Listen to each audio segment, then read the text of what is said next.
ولا تحسبن الله غافلا عما يعمل الظالمون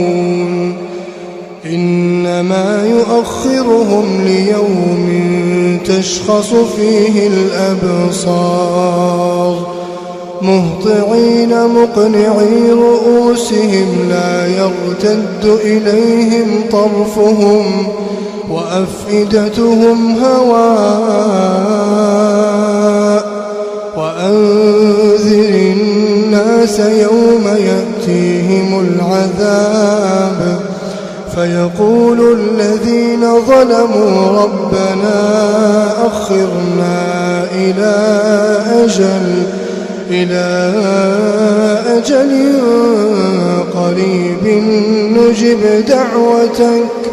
نجب دعوتك ونتبع الرسل أولم تكونوا أقسمتم من قبل ما لكم من زوال وسكنتم في مساكن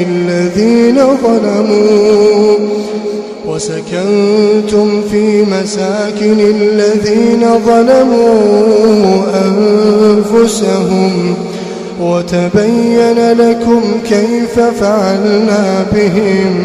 وضربنا لكم الأمثال وقد مكروا مكرهم وعند الله مكرهم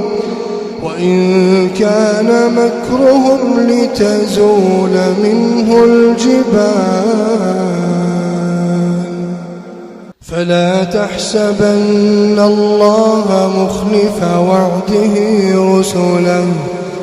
إن الله عزيز ذو انتقام يوم تبدل الأرض غير الأرض والسماوات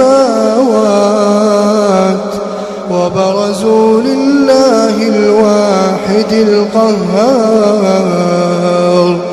يوم تبدل الأرض غير الأرض والسماوات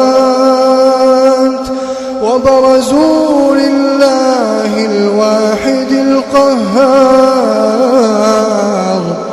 وترى المجرمين يومئذ مقرنين في الأصفاد سرابيلهم من قطران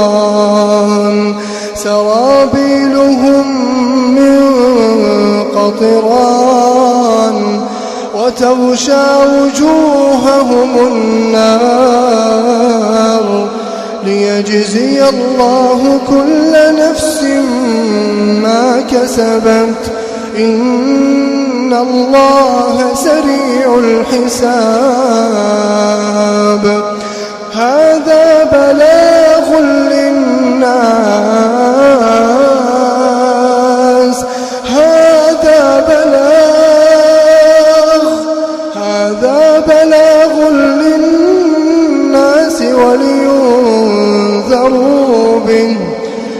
ولينذروا به